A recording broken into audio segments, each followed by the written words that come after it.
Okay, last kitty of the day, and I'm super excited about this one. This is a doll-faced Persian. Alright, so let's jump right in. We're going to start off with a nail trim. She's doing fantastic for this, and her mom had just trimmed them, so I was really just making sure the tips were clear so that I don't get nagged by a dirty nail for my own safety. Alright, now we just jump right into that sanitary. We're going from the tabletop, we're doing just the back end there, and then I will move to my lap to flip her upside down and do the inside of her legs. We'll do a quick brush through under her armpits and shave out her paw pads as she had a toe tuft removal added on. Now she's presenting as a fairly shy cat here, so I'm going to introduce my water sound away and off of her body. And then slowly introduce it to the center of her back with my sprayer being as close as possible to her body so that the sound is not exaggerated for her. She's doing a pretty good job. We're going to do a Chubb's bar scrub here first. Really making sure that we get the up underneath her armpits and the folds where her legs connect to the body. Those are really high grease friction spots that mats tend to form. Alright, so now that we've gotten the body done, we go ahead and remove the e-collar and start working on her head. She is far more escape prone now that the e-collar is off, which kind of works like blinders on a horse for a cat, and so is a lot more redirecting her body language while we wash her head. Wrap up the bath and squeegee her out and give her a nice little warm towel wrap. Move her to the grooming table and start focusing on eyes and ears and the general face cleanup. She's a Persian, so she does have some tear staining down her tear tracks, and so we wanted to clean that up real quick. Then put on a happy hoodie to protect her ears in the dryer. Alright, again, since this is a first time for this cat, I don't know how they're going to react to the dryer, so I go ahead and put the e-collar on for my own safety, along with keeping the towel close by to comfort the cat with like a wrapping hug. I start the dryer off incredibly low and stay towards her back end while her front end is wrapped up in the towel, giving her little comforts and checking to make sure her happy hoodie is securely around her ears so that she's not freaking out by the sound. Alright, you guys can see that the box that the cat is in right now is called a Catty Shack vac. This dryer contraption was designed for cats in mind. This allows the cat the ability to get up and move as they please and makes the process less forceful on the cat themselves, while keeping the groomer safe, not only from handling safety, but also anything that they would inhale in their lungs due to the coat being blow dried out in front of them.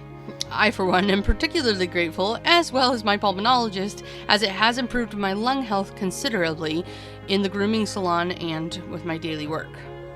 Alright, let's check out a different angle here. Genevieve is doing very well in the Catty Shack, and is really allowing us to do the blow drying work that we need to do to get her coat thoroughly dried. This is the part that actually prevents the matting from reoccurring, so we really want to make sure that we're not sending home a damp kitty. Alright, let's switch to an up close and slow that speed down. Really want to pay attention to the surface of the skin here.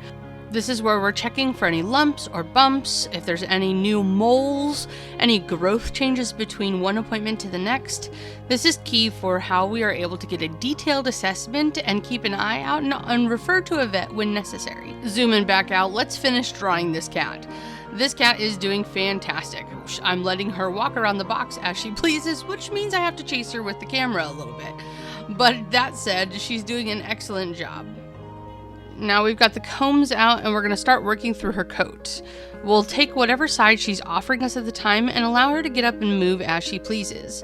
She willingly gives an arm here or there or lays on her side, and that's all great behavior. She's not reactive to the brushing at all, and this is a bonus. Slowing down to real time, you can see that she's really just checking everything out. She's at the front of the glass box and really paying attention to what I'm doing. I give her a little forehead scratchies and make sure that she's doing okay. It's important that we offer the cat as comfort through the process as well.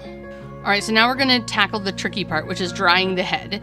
There's a couple different things that we have to do in order to make this a safe experience for Kitty. We want to make sure that our blow dryers are never pointed directly down into the ears. I have turned the volume down way down so that she isn't getting blasted in the face. I'm using my thumb here, where you can't really see because she's turned around, but I'm using my thumb and my forefinger to block her ear canals as the air is around her. final comb through here while in the dryer. Then we move to the table and check out her teeth and make sure that we don't see any significant plaque or tartar or gum inflammation that need to be noted in the grooming report. Alright, now that we've thoroughly worked through the coat with our regular combs, we're going to switch to a carding comb. This is specifically designed to pull out the loose, dead fur that is already blown out of the coat. It just needs physically removed. We'll go through the whole body, including the tail. At this point is where we do any breed-specific trims. She is a doll-faced Persian, so she'll be getting a face trim. Well, she'll be getting an altered face trim. She doesn't have the full cheeks that allow for us to do cheek trimming. However, she does need her eyes opened up for that nice, rounded, open expression. Alright, and a close-up here with little Genevieve right up on the camera as we do her chest and legs. She is all done. We got a few snuggles in, and this is what she looks like in full coat, freshly bathed and blow-dried. Thanks for watching. This is expert cat care that you can trust with Sweet Whiskers.